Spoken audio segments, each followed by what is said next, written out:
నమస్కారం అండి. నా పేరు నాగేంద్ర సింగ్. నేను ఇక్కడ మండల పరిషత్ ప్రాథమిక పాఠశాల శ్రీరామ్ నగర్ స్పెషల్లో ప్రధానోపాధ్యాయుడిగా పనిచేస్తున్నాను. ఆంధ్రప్రదేశ్ ప్రభుత్వం మరియు సర్వశిక్ష ఈ సంయుక్త నేతృత్వంలో పాఠశాలలో ఏ విధంగా మౌలిక సదుపాయాలు ఉన్నాయి, విద్యార్థులను ఏ విధంగా తీర్చిదిద్దాలనేటువంటి భాగంలో శిక్షా సప్తాహం అనేటువంటి కార్యక్రమాన్ని ఏర్పాటు చేశారు.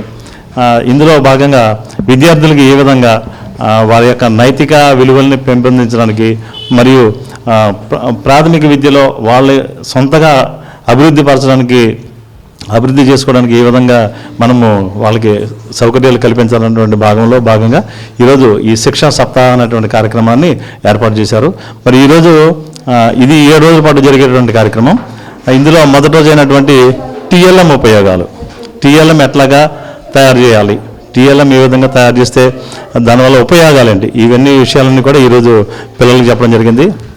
అలాగే రేపు ఎఫ్ఎల్ఎన్ అని ఫండమెంటల్ లిటరసీ అండ్ న్యూమరసీ అనేటువంటి కార్యక్రమం, మూడో రోజు స్పోర్ట్స్, 4వ రోజు వచ్చి కల్చరల్ డే, 5వ రోజు వచ్చి స్కిల్స్ అండ్ డిజిటల్ ఇనిషియేషన్స్, తర్వాత 6వ రోజు వచ్చి ఎకో క్లబ్స్. ఇందులో న్యూట్రిషన్ ఏ విధంగా ఇవ్వాలి అన్నటువంటి కార్యక్రమం ఉంది.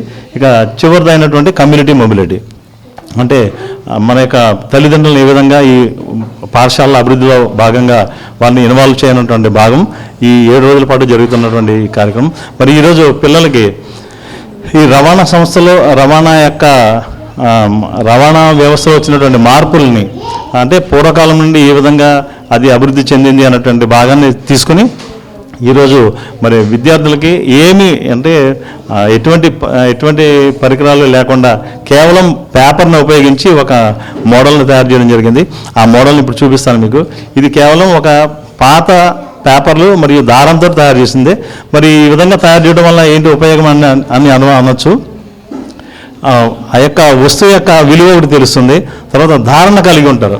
అంటే ఒక వస్తువు ఏదైతే తయారు చేసి చూపించామో దాని యొక్క విలువ తెలుస్తుంది, ఎక్కువ రోజులు వాళ్ళ మనసులో ఉండిపోయే అవకాశం ఉంటుంది. తర్వాత తయారీ విధానం ఎలా ఉంటుంది, ఈ తయారీలో ఏ పదార్థాలు వాడతారు, అంటే మనం చేసినటువంటి మోడల్ కాకుండా సాంకేతికంగా ఏ పరికరాలు వాడతారు, ఇవన్నీ కూడా వాళ్ళకి చెప్పడం జరిగింది. మరి ఇది చూపిస్తాను. ఈ విమానం ఇది అంటే పూర్వకాలం నుండి ఈ రవాణా సంస్థ ఏ విధంగా అభివృద్ధి చెంది మరి ఈ ఆధునిక సాంకేతిక రంగంలో ఈ విమానాల యొక్క పరిస్థితి ఏంటి, వాటిని వాడడం వల్ల ఉపయోగాలు ఏంటి, మరి వీటి యొక్క తయారీ ఏ విధంగా ఉంటుంది అన్నటువంటి విషయాలన్నీ కూడా ఈరోజు విద్యార్థులు చెప్పడం జరిగింది. కేవలం అంటే ఒక ఆబ్జెక్ట్ని చూపించడం ద్వారా పిల్లలకి ఎక్కువ రోజులు వాళ్ళకి అలవాటుగా వాళ్ళకి నిలబడి ఉంటుందన్నటువంటి విషయము ప్రభుత్వం ఏర్పాటు చేసింది. మరి తర్వాత FLN fundamental literacy and numeracy, అంటే అక్షరాలు ఏ విధంగా దిద్దాలి, ఇలాగా 7 రోజుల పాటు జరిగే కార్యక్రమంలో మరి ఈరోజు టీఎల్ఎం ఎలాగా ఉంటుందని పిల్లలందరూ కూడా చేసి చూపించడం జరిగింది. గత 20 సంవత్సరాలుగా దంత సమస్యలతో పాటు దవడ మరియు ముఖ సంబంధ సమస్యలకు చక్కని చికిత్సలు అందిస్తున్న శ్రీ రామకృష్ణ దంత వైద్యశాల, నరసింహారావుపేట, ఏలూరు. ఎమర్జెన్సీస్ లో వాడే ఆక్సిజన్ కాన్సంట్రేటర్లతో పాటు air purifier, UV light steriliser, ULV fogger వంటి పరికరాల ద్వారా పరిశుభ్రమైన వాతావరణంలో చికిత్స అందించబడుచున్నది. ఆర్వీజీ ద్వారా అతి తక్కువ రేడియేషన్ ఉపయోగించి దంత వ్యాధి నిర్ధారణ మరియు రూట్ కెనాల్ వైద్యం చేయబడుచున్నది. డెంటల్ లేజర్ ద్వారా కుట్లు లేకుండా సర్జరీలు, ఇంప్లాంట్స్ కిట్స్ ద్వారా పళ్ళు లేని వారికి ఫిక్స్డ్ దంతాలు, రూట్ కెనాల్ చికిత్సలకు ఎండో మోటార్ వంటి ఆధునిక పరికరాలు కలిగిన నమ్మకమైన డెంటల్ క్లినిక్.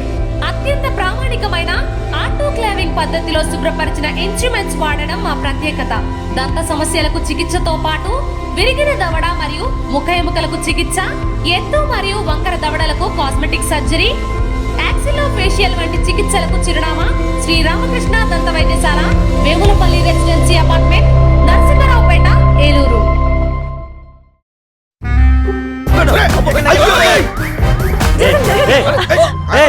ఏంది మామ, ఒక సీటు కూడా ఖాళీ లేదు. వీళ్ళందరినీ మాయం చేసి మ్యాజిక్ ఉంటే బాగున్నావు.